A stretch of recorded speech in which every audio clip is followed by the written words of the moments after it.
GeM தொலைக்காட்சி நேயர்களுக்கு வணக்கம். அன்பரும் இரட்சகருமான இயேசு கிறிஸ்துவின் நாமத்தினால் உங்கள் அன்பின் வாழ்த்துக்களை தெரிவிக்கிறேன். இப்பொழுது ஏற்ற துணை, அதற்கான ஒரு வேத வசனம் ஆதியாகமம் 2ஆம் அதிகாரம் 18வது வசனம். பின்பு தேவனாகிய கர்த்தர் மனுஷன் தனிமையாய் இருப்பது நல்லதல்ல, ஏற்ற துணையை அவனுக்கு உண்டாக்குவேன் என்றார். தனிமையா இருப்பது நல்லதில்லன்னு சொல்லி இங்க கடவுள் பேசுகிறதை நாம் பார்க்கிறோம். ஒருவேளை இந்த வருஷத்துல இன்னும் கல்யாணம் ஆகலையே அப்படின்னு சொல்லி வருத்தப்பட்டுட்டு இருக்கீங்களா? கடவுள் பாருங்க உங்களுக்கு ஏற்ற துணையை தரப்போகிறாருங்க. இது எவ்வளவு பெரிய சந்தோஷமான விஷயம் தெரியுங்களா? நமக்கு ஏதோ ஒரு துணையை கொடுக்கறேன்னு கடவுள் இங்கு வாக்கு பண்ணல, ஏற்ற துணையை கொடுக்கிற தேவன். அவர் பாருங்க நமக்கு எது செஞ்சாலுமே பெஸ்டா தான் கொடுப்பாரு.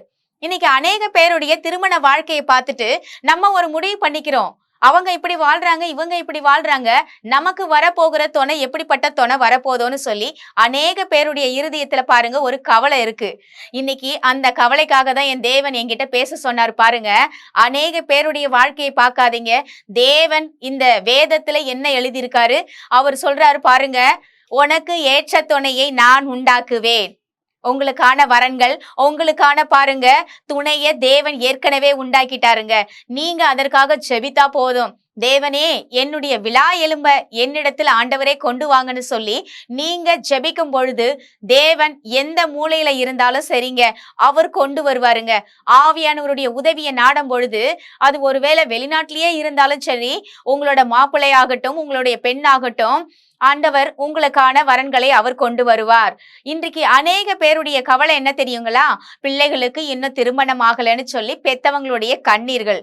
இன்றைக்கு அநேக பேர் பாருங்க, வாலிப பிள்ளைகளை பார்க்கும் போது எனக்கு ரொம்ப ரொம்ப ஆச்சரியமான ஒரு விஷயம் பாருங்க, அவங்களுடைய வாழ்க்கை நல்ல முறையில அமையணும்னு சொல்லி தானாகவே முடிவெடுக்கிறார்கள்.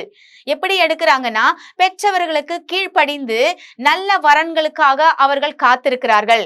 அப்படிப்பட்டவர்களுக்கு தேவன் நிச்சயமாகவே சொல்லுகிறேன், நல்ல வரன்களை என் தேவன் கொடுப்பார். ஏன்னா பாருங்க, கடவுளுக்கு கீழ்ப்படுகிற பிள்ளைகளுக்கு அவர் விசேஷமான ஆசீர்வாதத்தை வைத்திருக்கிறார். தாயும் தகப்பனையும் கன பண்ணுவாயாக, உன் ஆயுசு நாட்கள் பூரணமாகும் என்று அவர் பாருங்க கட்டளை கொடுத்திருக்கிறார். 10 கட்டளையில இது மிக முக்கியமான கட்டளை. இந்த கட்டளைக்கு கீழ்ப்படுகிற உங்களுக்கு பாருங்க, எங்க அம்மா அப்பா பொண்ணு பார்க்கட்டும், எங்க அம்மா அப்பா ஒரு மாப்பிள்ளை பார்க்கட்டும்னு சொல்லி எத்தனை பேரு நீங்க காத்து கொண்டிருக்கீங்க? உங்களை பார்த்துதான் கடவுள் சொல்றாரு பாருங்க, ஏற்ற துணையை நான் உனக்கு தருவேன். தேவன் நிச்சயமாகவே அவர் செய்வது எல்லாம் பாருங்க நல்லது நல்லது நல்லதாகவே இருந்தது. ஆதியாகமம் 1ஆம் அதிகாரத்துல பார்க்கும் பொழுது அவர் படைத்ததை பார்த்து நல்லது என்று சொன்னார். இன்றைக்கு அவர் படைத்த மனிதர்கள் கூட நல்லவர்கள் தான். ஆனாலும் பாருங்க, இந்த உலகம் பாருங்க பிசாசினால் வஞ்சிக்கப்பட்டு சில காரியங்கள் தவறாக போய் கொண்டிருக்கிறது. ஆகையால் தான் நம்ம முடிவு பண்ணிடுறோம், எல்லாமே நமக்கு கெட்டதாகவே நடக்கும், என்ன நடக்க போகுதுன்னு சொல்லி ஒரு கவலைக்குள்ள ஆயிடுறோம். ஆனா கடவுள் சொல்றாரு, உங்களுக்கான ஏற்ற துணையை நான் கொடுப்பேன் என்று. இன்னைக்கு எத்தனை பேரை நீங்க நம்ப போறீங்க? உங்களுக்கான ஏற்ற துணை இந்த வருடத்துல, இந்த மாதத்துல கூட தேவன் பெரிய அற்புதங்களை உங்க வாழ்க்கையில செய்ய முடியும். அதற்காக நம்ம ஒவ்வொரு நாளும் செபிக்கணும், கடவுள்கிட்ட உதவிய நாடணும். நீங்க நிறைய பேர்கிட்ட பாக்குறேன், இன்னைக்கு அநேக மனிதர்களிடத்துல போயிட்டு சொல்லி வைக்கிறோம், அது ஒரு நல்ல விஷயம்தான். ஆனா அதற்கு முன்னதாகவே பாருங்க, கடவுள்கிட்ட போய் சொல்லுங்க, ஆண்டவரே ஏற்ற துணியை ஏற்கனவே உண்டாக்கிட்டீங்க, அந்த ஏற்ற துணியை நீங்க எப்ப என்கிட்ட கொண்டு வரேன்னு சொல்லி உம்முடைய சித்தம் வைத்திருக்கிறீரோ நீங்க கொண்டு வாங்க, உங்களுக்காக நான் காத்திருக்கிறேன். நீங்க ஆண்டவரை இணைத்தது மனிதன் பிரிக்க முடியாது, தேவன் இணைத்ததை மனிதன் பிரிக்க முடியாது என்று வேத வசனம் அழகாக சொல்லியிருக்கிறது. தேவன் பாருங்க இன்னைக்கு அநேக குடும்பங்களை இணைத்தது யாருன்னு நினைக்கிறீங்க? கர்த்தர் தாங்க இணைத்திருக்கிறார். அந்த கர்த்தர் கொடுத்த குடும்பத்தை பாருங்க, கடவுளுக்கு பயந்து வாழ்ந்தால் அந்த குடும்பம் சீரும் சிறப்புமாக இருக்கும். இன்னைக்கு அநேக பேருக்கு பாருங்க கடவுள் பயமே இல்லை. அதனாலதான் பாருங்க, நான் போற போக்குல போறேன், எல்லார் மேலேயும் பழிய போடுறது, இவங்க தான் பார்த்து கட்டி வச்சாங்க, அவங்க பார்த்து கட்டி வச்சாங்க. இல்லைங்க, வாழ்க்கையே மனிதன் பாருங்க கடவுள் யார்கிட்ட கொடுத்திருக்கிறார் பொறுப்பை? ஒவ்வொரு மனிதர் கையிலையும் கொடுத்திருக்கிறார்.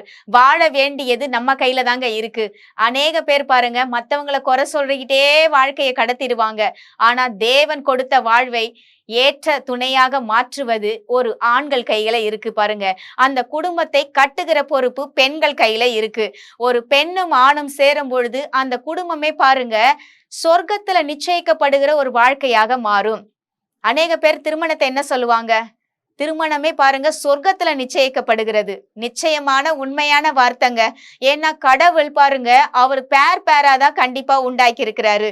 இன்னைக்கு அநேக பேர் பாருங்க பொண்ணு கிடைக்கல பையன் கிடைக்கலன்னு சொல்லி எதையோ ஒண்ணு கட்டி வச்சுட்டு போயிடுவோம்னு நினைக்கிறோம்.